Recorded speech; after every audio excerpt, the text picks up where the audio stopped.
بسم الله الرحمن الرحيم. الحمد لله الذي أنزل على عبده الكتاب ولم يجعل له عوجا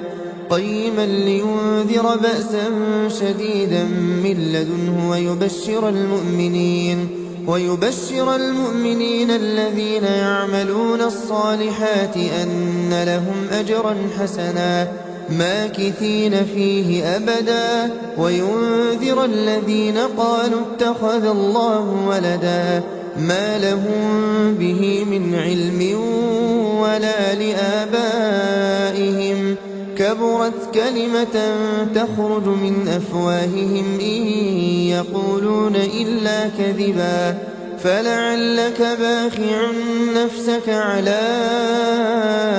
آثارهم إن لم يؤمنوا بهذا الحديث أسفا إنا جعلنا ما على الأرض زينة لها لنبلوهم أيهم أحسن عملا وإنا لجاعلون ما عليها صعيدا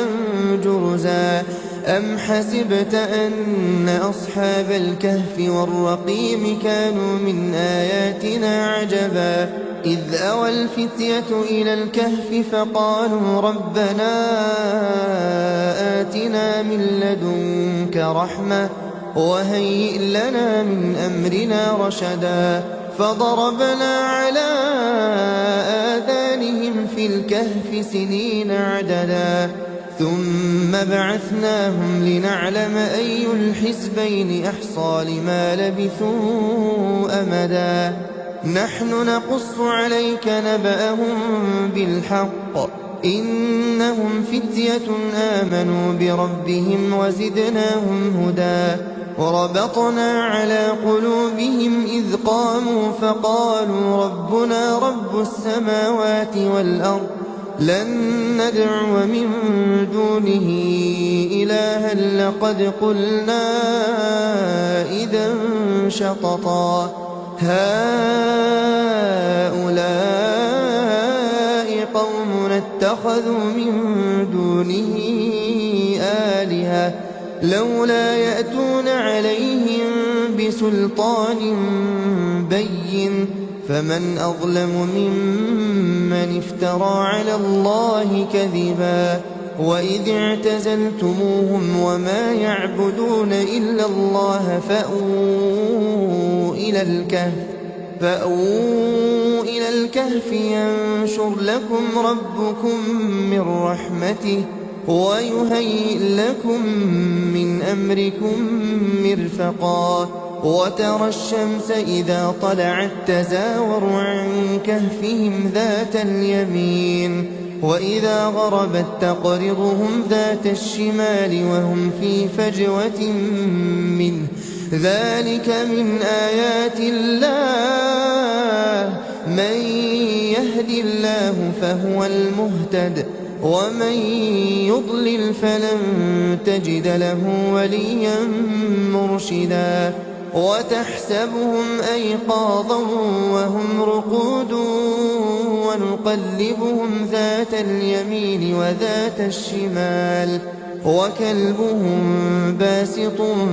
ذراعيه بالوصيد لو اطلعت عليهم لوليت منهم فرارا ولملئت منهم رعبا وكذلك بعثناهم ليتساءلوا بينهم قال قائل منهم كم لبثتم قالوا لبثنا يوما أو بعض يوم قالوا ربكم أعلم بما لبثتم فابعثوا أحدكم بورقكم هذه إلى المدينة فلينظر أيها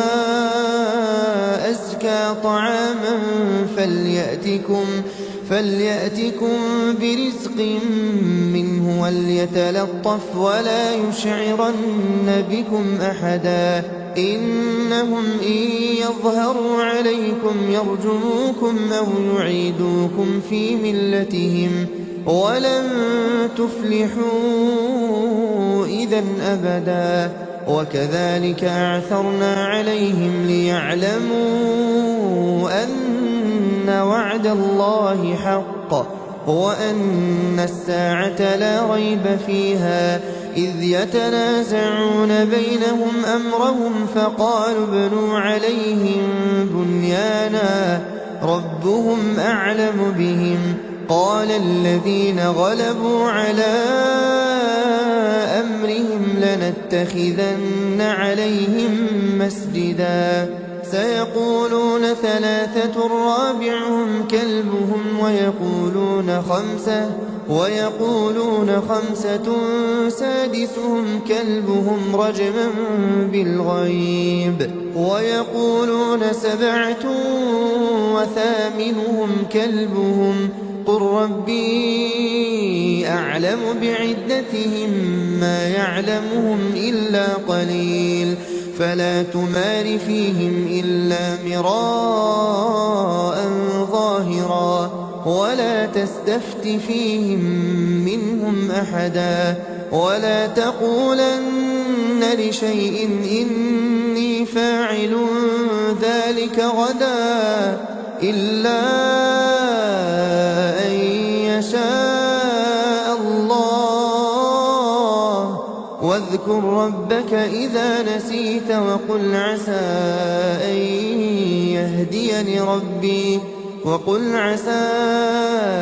أن يهديني ربي لأقرب من هذا رشدا ولبثوا في كهفهم 300 سنين وازدادوا 9 قل الله أعلم بما لبثوا له غيب السماوات والأرض أبصر به وأسمع ما لهم من دونه من ولي ولا يشرك في حكمه أحدا واتل ما أوحي إليك من كتاب ربك لا مبدل لكلماته ولن تجد من دونه ملتحدا واصبر نفسك مع الذين يدعون ربهم بالغداة والعشي يريدون وجهه ولا تعد عيناك عنهم تريد زينة الحياة الدنيا ولا تطع من أغفلنا قلبه عن ذكرنا واتبع هواه وكان أمره فرطا وقل الحق من ربكم فمن شاء فليؤمن ومن شاء فليكفر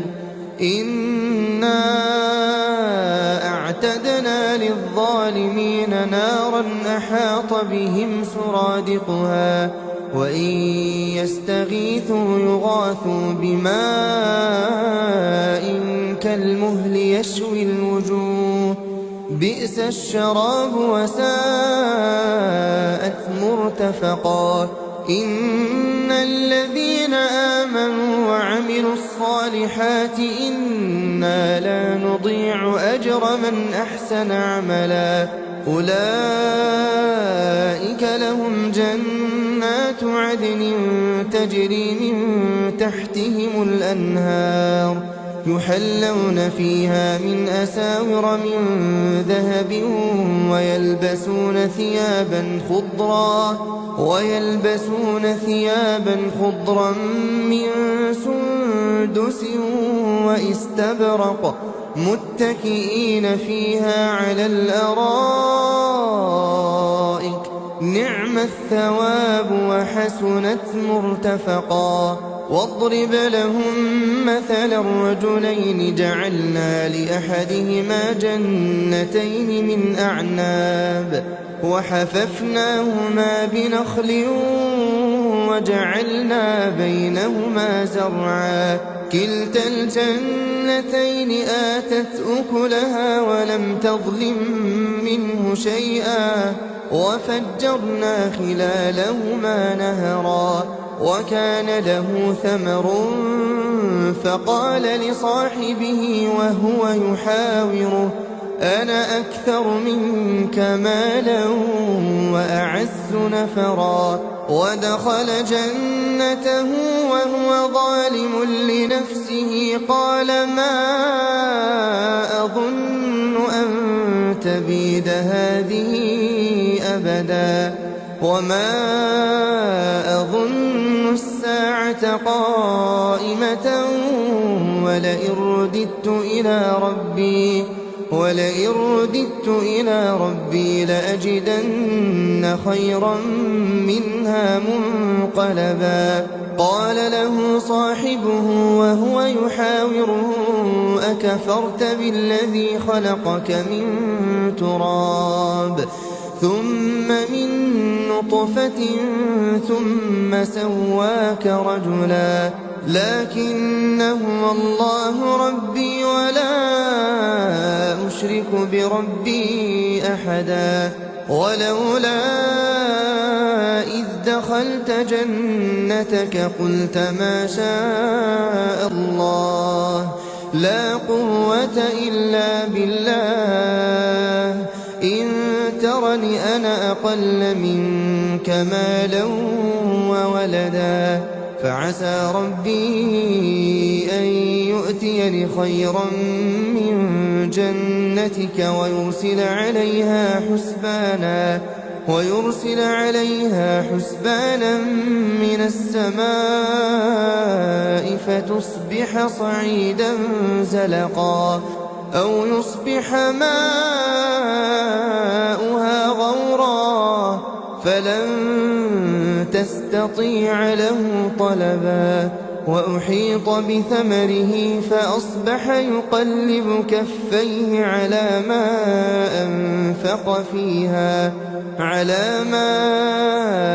أنفق فيها وهي خاوية على عروشها ويقول يا ليتني لم أشرك بربي أحدا ولم تكن له فئة ينصرونه من دون الله وما كان منتصرا هنالك الولاية لله الحق هو خير ثوابا وخير عقبا واضرب لهم مثل الحياة الدنيا كماء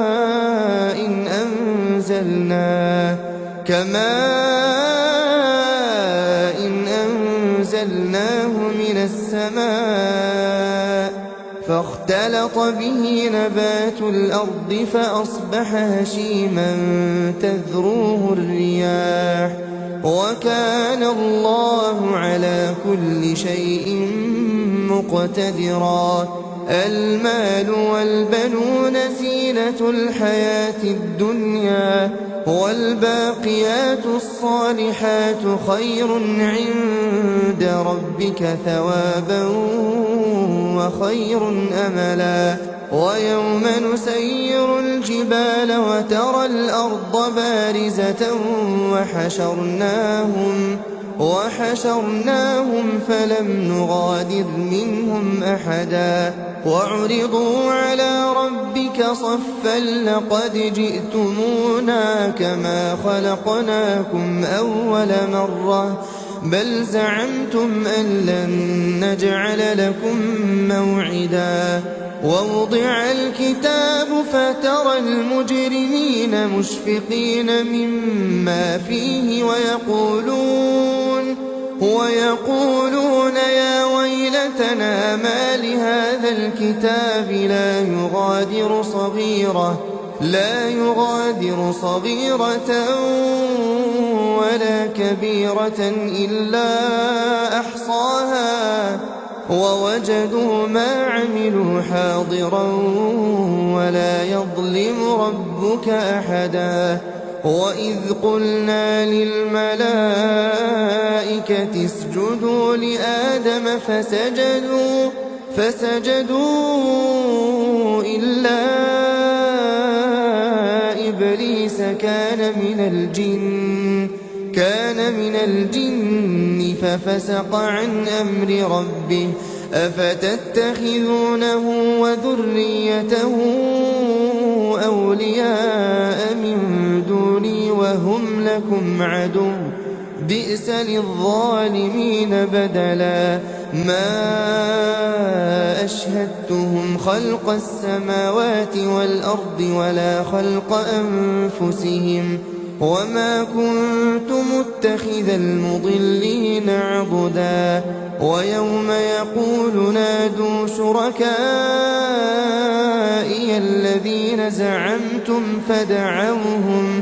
فلم يستجيبوا لهم وجعلنا بينهم موبقا ورأى المجرمون النار فظنوا أنهم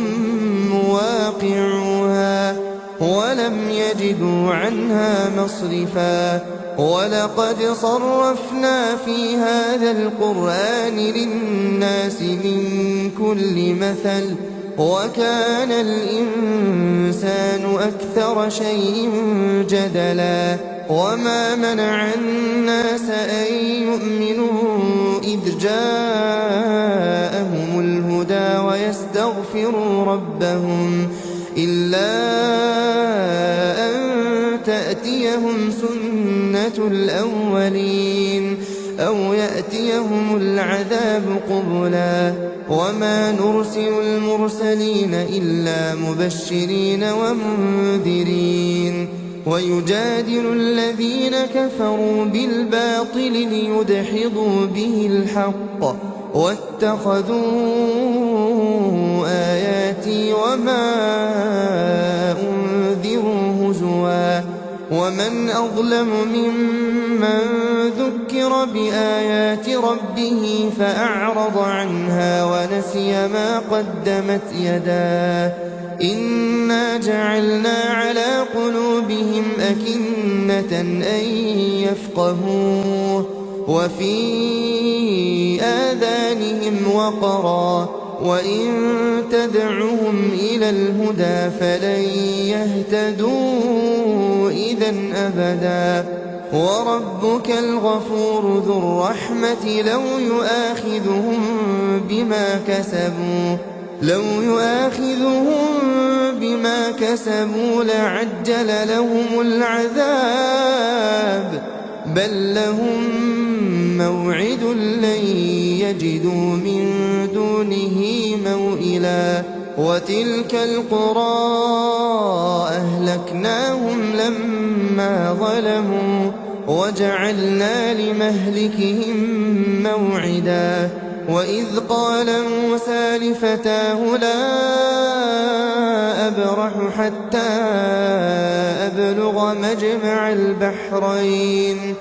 حتى أبلغ مجمع البحرين أو أمضي حقبا فلما بلغا مجمع بينهما نسيا حوتهما فاتخذ سبيله في البحر سربا فلما جاوزا قال لفتاه آتنا غداءنا لقد لقينا من سفرنا هذا نصبا قال أرأيت إذ أوينا إلى الصخرة فإني نسيت الحوت وما أنسانيه إلا الشيطان أن أذكره واتخذ سبيله في البحر عجبا قال ذلك ما كنا نبغي فارتدا على آثارهما قصصا فوجدا عبدا من عبادنا آتيناه رحمة من عندنا وعلمناه من لدنا علما قال له موسى هل أتبعك على أن تعلمني مما علمت رشدا قال إنك لن تستطيع معي صبرا وكيف تصبر على ما لم تحط به خبرا قال ستجدني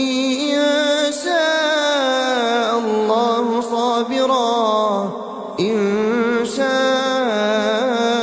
الله صابرا ولا أعصي لك أمرا قال فإن اتبعتني فلا تسألني عن شيء حتى أحدث لك منه ذكرا فانطلقا حتى إذا ركبا في السفينة خرقها قال أخرقتها لتغرق أهلها لقد جئت شيئا إمرا قال ألم أقل إنك لن تستطيع معي صبرا قال لا تؤاخذني بما نسيت ولا ترهقني من أمري عسرا فانطلقا حتى إذا لقيا غلاما فقتله قال أقتلت نفسا زكية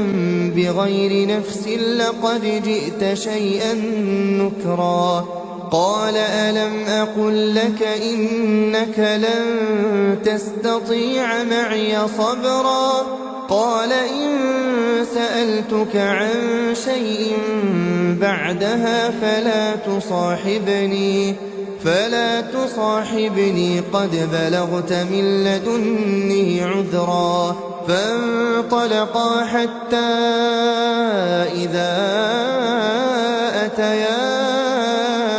أهل قرية استطعما أهلها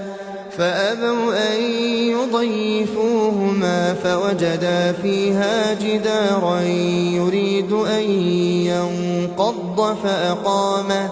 قال لو شئت لاتخذت عليه أجرا قال هذا فراق بيني وبينك سأنبئك بتأويل ما لم تستطع عليه صبرا أما السفينة فكانت لمساكين يعملون في البحر فأردت أن أعيبها وكان وراءهم ملك يأخذ كل سفينة غصبا وأما الغلام فكان أبواه مؤمنين فخشينا أن يرهقهما طغيانا وكفرا فأردنا أن يبدلهما ربهما خيرا منه زكاة وأقرب رحما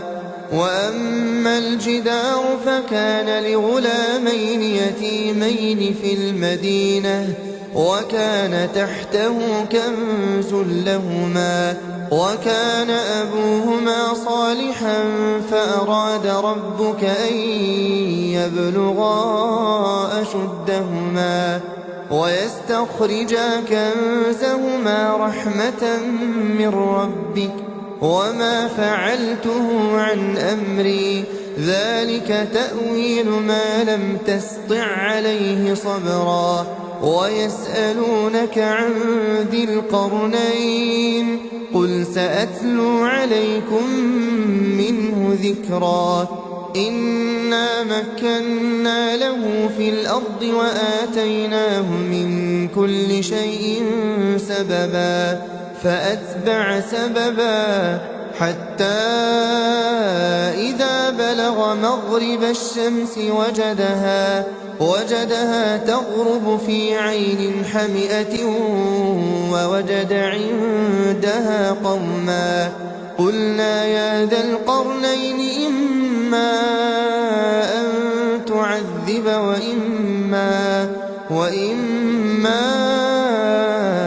أن تتخذ فيهم حسنا قال أما من ظلم فسوف نعذبه ثم يرد إلى ربه فيعذبه عذابا نكرا وأما من آمن وعمل صالحا فله جزاء الحسنى وسنقول له من أمرنا يسرا ثم أتبع سببا حتى إذا بلغ مطلع الشمس وجدها تطلع على قوم لم نجعل لهم من دونها سترا كذلك وقد أحطنا بما لديه خبرا ثم أتبع سببا حتى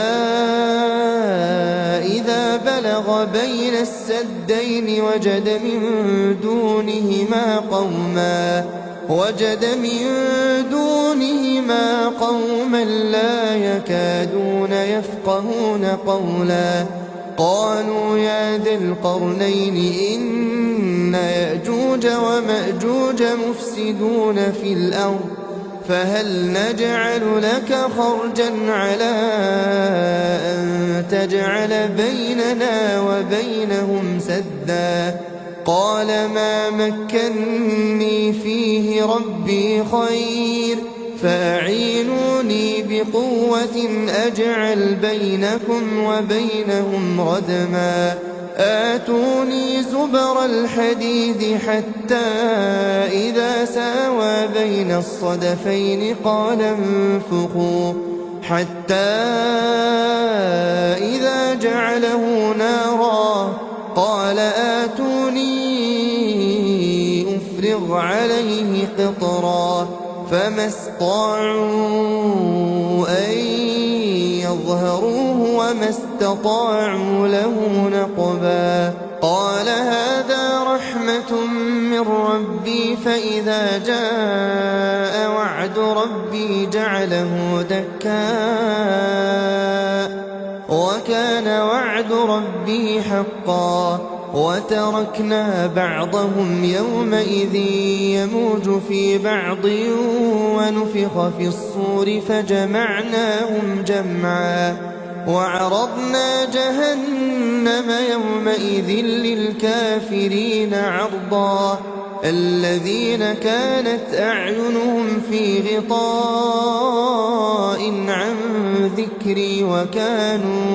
وكانوا لا يستطيعون سمعا أفحسب الذين كفروا أن يتخذوا عبادي من دوني أولياء إنا أعتدنا جهنم للكافرين نزلا قل هل ننبئكم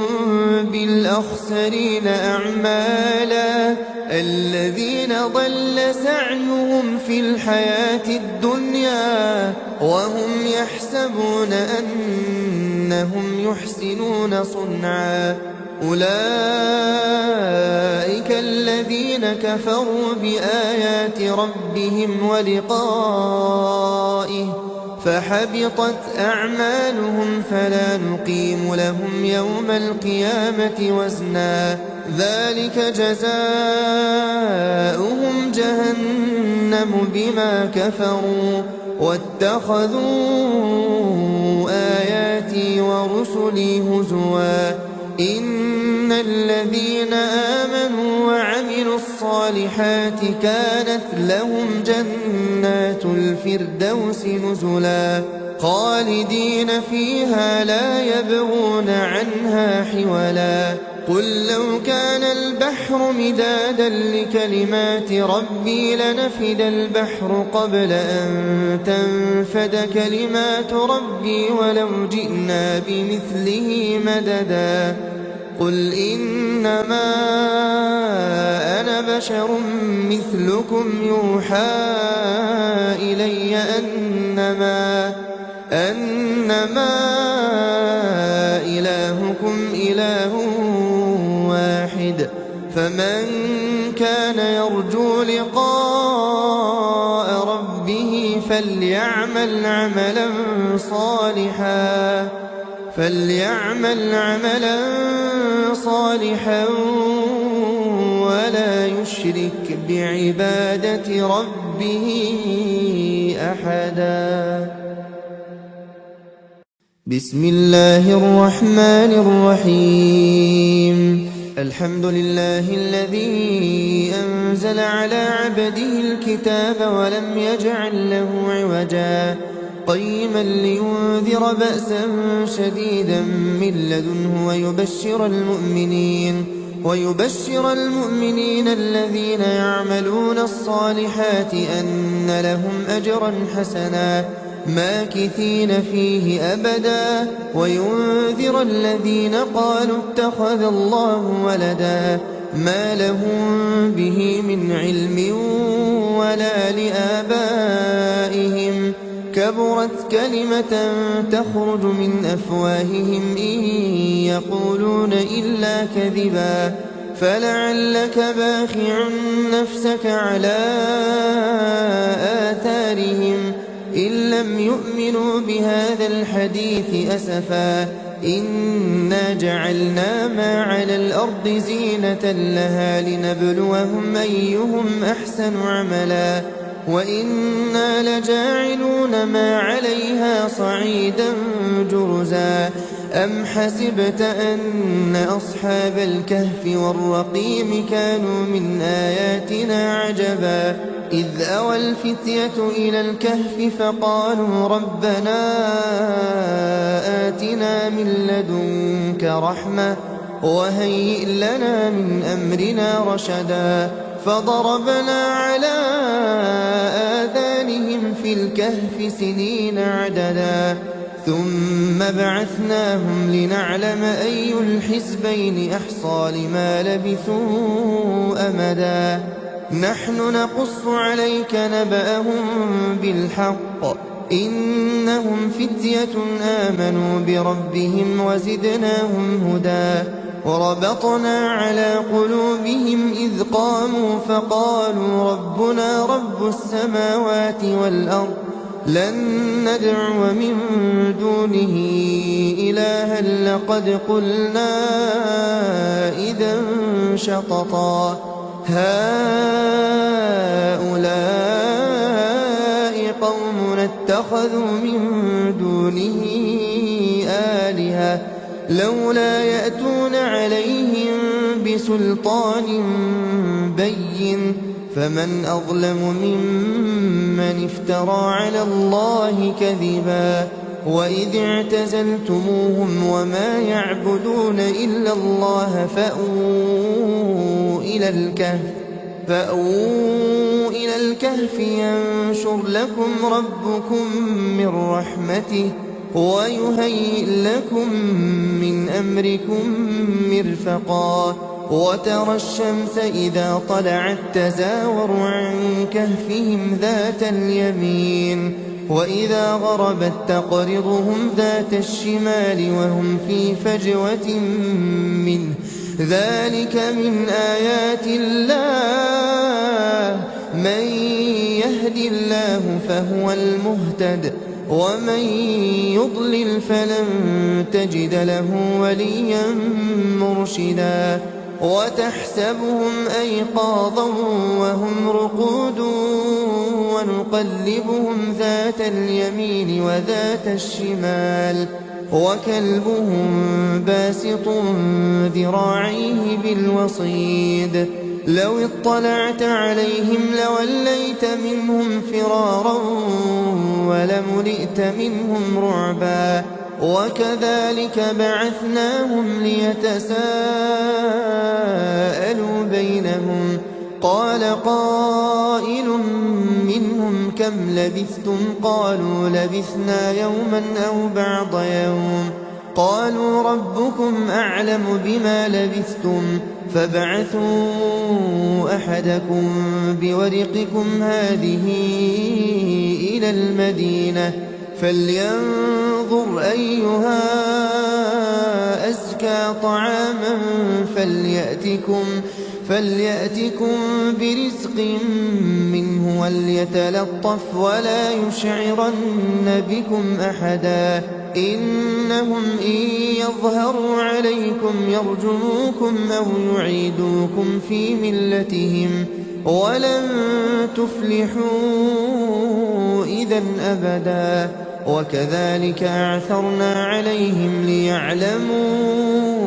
أن وعد الله حق وأن الساعة لا ريب فيها إذ يتنازعون بينهم أمرهم فقالوا ابنوا عليهم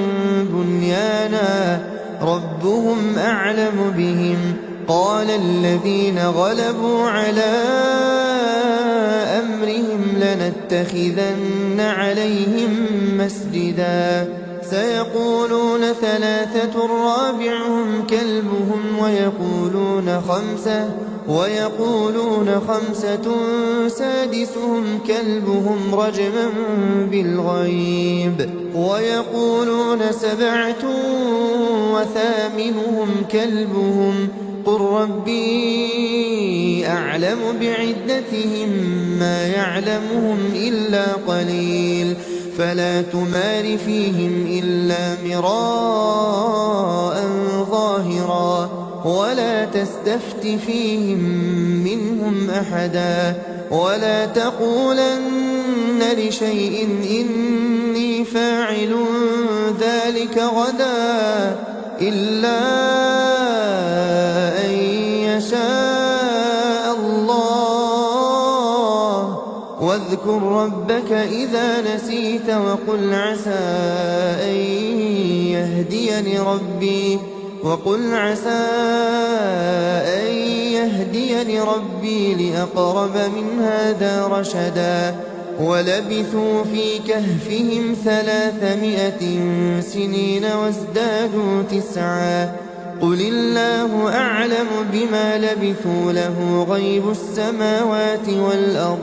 أبصر به وأسمع ما لهم من دونه من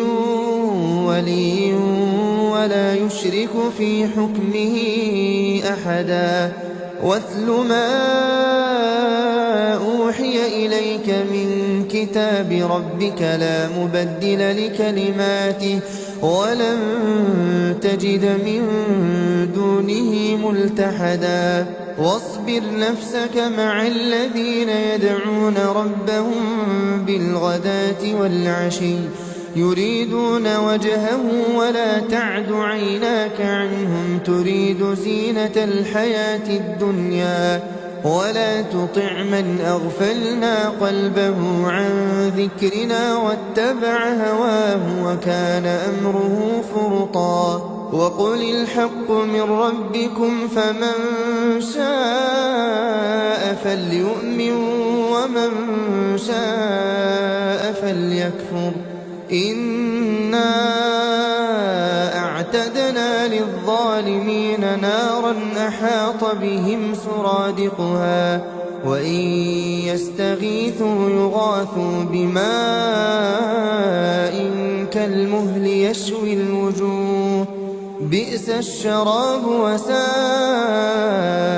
مرتفقا إن الذين آمنوا وعملوا الصالحات إنا لا نضيع أجر من أحسن عملا أولئك لهم جنات عدن تجري من تحتهم الأنهار يحلون فيها من أساور من ذهب ويلبسون ثيابا خضرا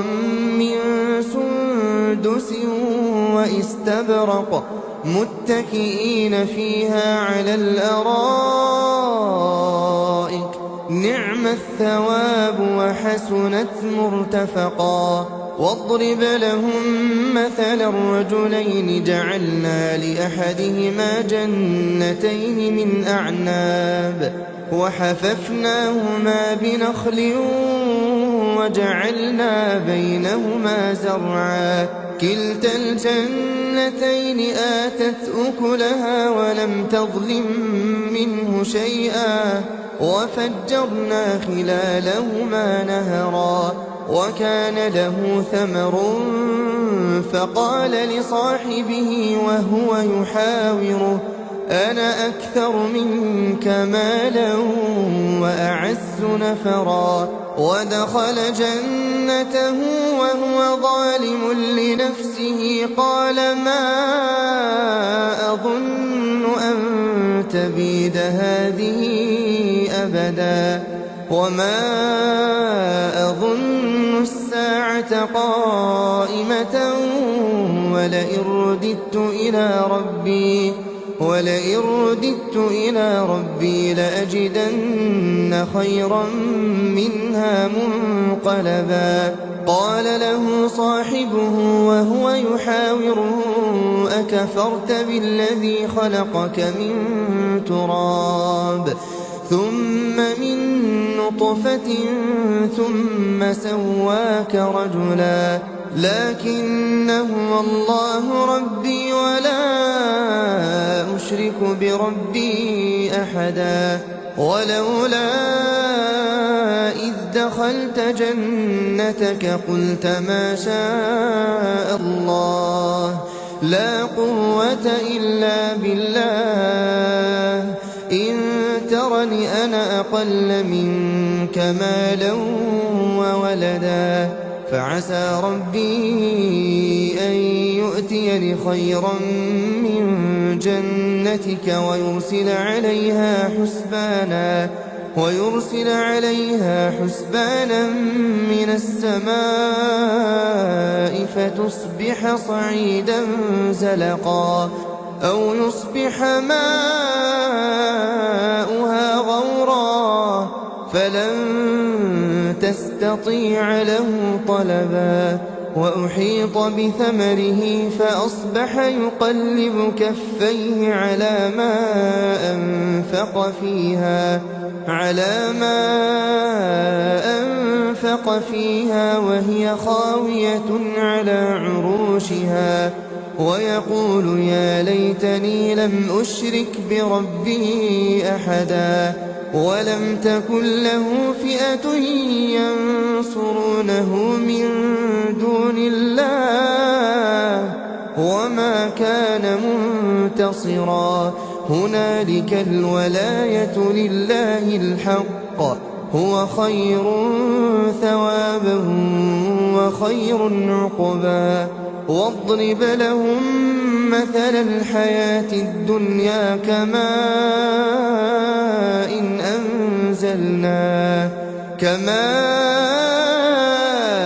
إن أنزلناه من السماء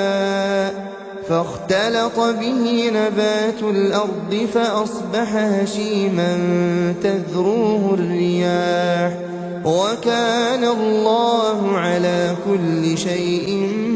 مقتدرا المال والبنون زينة الحياة الدنيا والباقيات الصالحات خير عند ربك ثوابا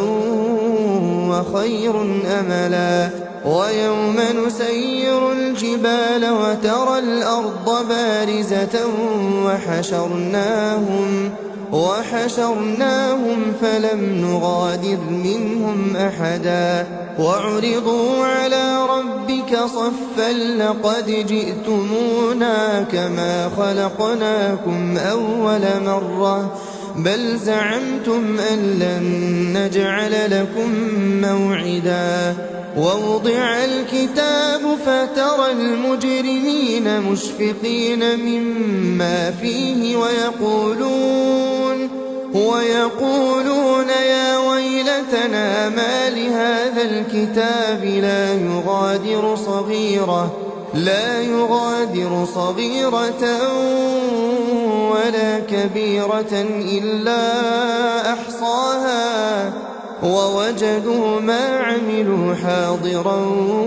ولا يظلم ربك أحدا وإذ قلنا للملائكة اسجدوا لآدم فسجدوا إلا إبليس كان من الجن ففسق عن أمر ربه أفتتخذونه وذريته أولياء من دوني وهم لكم عدو بئس للظالمين بدلا ما أشهدتهم خلق السماوات والأرض ولا خلق أنفسهم وما كنت متخذ المضلين عضدا ويوم يقول نادوا شركائي الذين زعمتم فدعوهم فلم يستجيبوا لهم وجعلنا بينهم موبقا ورأى المجرمون النار فظنوا أنهم مواقعوها ولم يجدوا عنها مصرفا ولقد صرفنا في هذا القرآن للناس من كل مثل وكان الإنسان أكثر شيء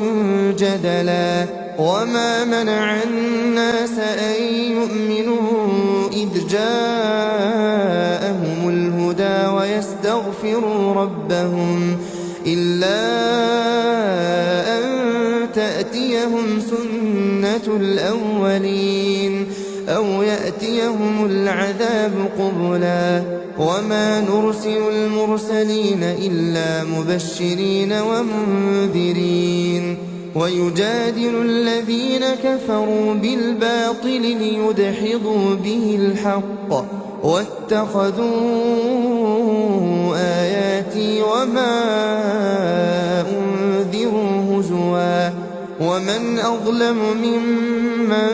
ذكر بآيات ربه فأعرض عنها ونسي ما قدمت يداه إنا جعلنا على قلوبهم أكنة أن يفقهوه وفي آذانهم وقرا وإن تدعهم إلى الهدى فلن يهتدوا إذا أبدا وربك الغفور ذو الرحمة لو يؤاخذهم بما كسبوا لعجل لهم العذاب بل لهم موعد لن يجدوا من دونه موئلا وتلك القرى أهلكناهم لما ظلموا وجعلنا لمهلكهم موعدا وإذ قال موسى لفتاه لا أبرح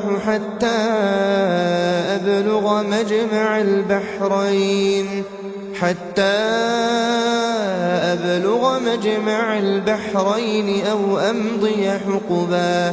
فلما بلغا مجمع بينهما نسيا حوتهما فاتخذ سبيله في البحر سربا فلما جاوزا قال لفتاه آتنا غداءنا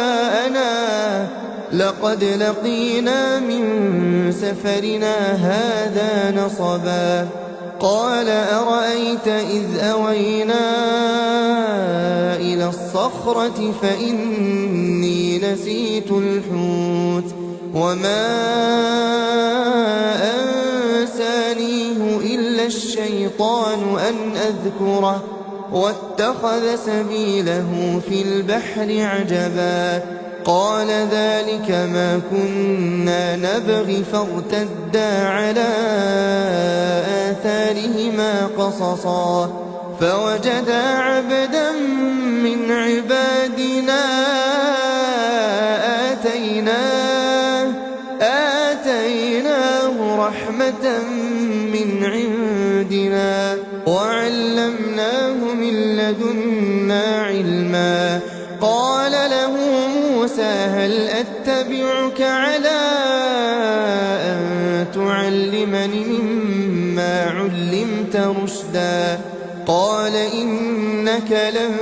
تستطيع معي صبرا وكيف تصبر على ما لم تحط به خبرا قال ستجدني إن شاء الله صابرا إن شاء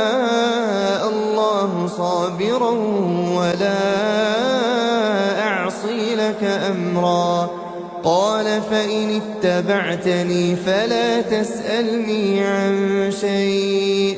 حتى أحدث لك منه ذكرا. فانطلقا حتى إذا ركبا في السفينة خرقها قال أخرقتها لتغرق أهلها لقد جئت شيئا إمرا. قال ألم أقل إنك لن تستطيع معي صبرا. قال لا تؤاخذني بما نسيت ولا ترهقني من أمري عسرا. فانطلقا حتى إذا لقيا غلاما فقتله قال أقتلت نفسا زكية بغير نفس لقد جئت شيئا نكرا. قال ألم أقل لك إنك لن تستطيع معي صبرا. قال إن سألتك عن شيء بعدها فلا تصاحبني قد بلغت من لدني عذرا. فانطلقا حتى إذا أتيا أهل قرية استطعما أهلها فأبوا أن يضيفوهما فوجدا فيها جدارا يريد أن ينقض فأقامه. قال لو شئت لاتخذت عليه أجرا. قال هذا فراق بيني وبينك سأنبئك بتأويل ما لم تستطع عليه صبرا. أما السفينة فكانت لمساكين يعملون في البحر فأردت أن أعيبها وكان وراءهم ملك يأخذ كل سفينة غصبا. وأما الغلام فكان أبواه مؤمنين فخشينا أن يرهقهما طغيانا وكفرا فأردنا أن يبدلهما ربهما خيرا منه زكاة وأقرب رحما. وأما الجدار فكان لغلامين يتيمين في المدينة وكان تحته كنز لهما وكان أبوهما صالحا فأراد ربك أن يبلغا أشدهما ويستخرجا كنزهما رحمة من ربك وما فعلته عن أمري ذلك تأويل ما لم تسطع عليه صبرا. ويسألونك عن ذي القرنين قل سأتلو عليكم منه ذكرا. إنا مكنا له في الأرض وآتيناه من كل شيء سببا فأتبع سببا حتى إذا بلغ مغرب الشمس وجدها تغرب في عين حمئة ووجد عندها قوما قلنا يا ذا القرنين إما أن تعذب وإما أن تتخذ فيهم حسنا. قال أما من ظلم فسوف نعذبه ثم يرد إلى ربه فيعذبه عذابا نكرا. وأما من آمن وعمل صالحا فله جزاء الحسنى وسنقول له من أمرنا يسرا. ثم أتبع سببا حتى إذا بلغ مطلع الشمس وجدها تطلع على قوم لم نجعل لهم من دونها سترا كذلك وقد أحطنا بما لديه خبرا ثم أتبع سببا حتى إذا بلغ بين السدين وجد من دونهما قوما لا يكادون يفقهون قولا قالوا يا ذا القرنين إن يأجوج ومأجوج مفسدون في الأرض فهل نجعل لك خرجا على أن تجعل بيننا وبينهم سدا قال ما مكني فيه ربي خير فأعينوني بقوة أجعل بينكم وبينهم ردما آتوني زبر الحديد حتى إذا ساوى بين الصدفين قال انفخوا حتى إذا جعله نارا قال آتوني أفرغ عليه قطرا فما استطاعوا أن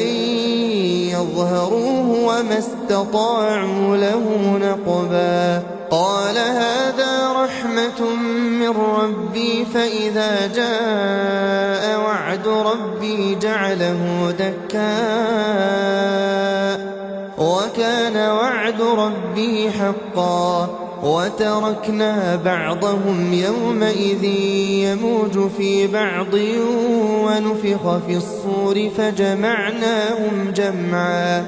وعرضنا جهنم يومئذ للكافرين عرضا الذين كانت أعينهم في غطاء عن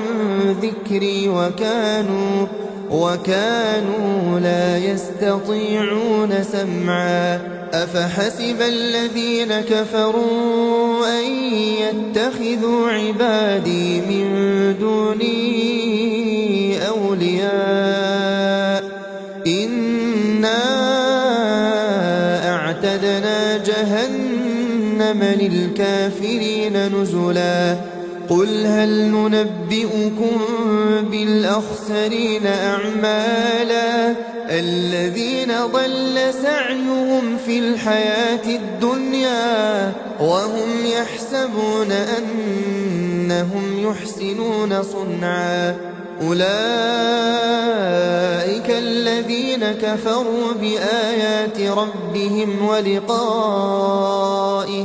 فحبطت أعمالهم فلا نقيم لهم يوم القيامة وزنا ذلك جزاؤهم جهنم بما كفروا واتخذوا آياتي ورسلي هزوا إن الذين آمنوا وعملوا الصالحات كانت لهم جنات الفردوس نزلا خالدين فيها لا يبغون عنها حولا قل لو كان البحر مدادا لكلمات ربي لنفد البحر قبل أن تنفد كلمات ربي ولو جئنا بمثله مددا قل إنما أنا بشر مثلكم يوحى إلي أنما إلهكم إله واحد فمن كان يرجو لقاء ربه فليعمل عملا صالحا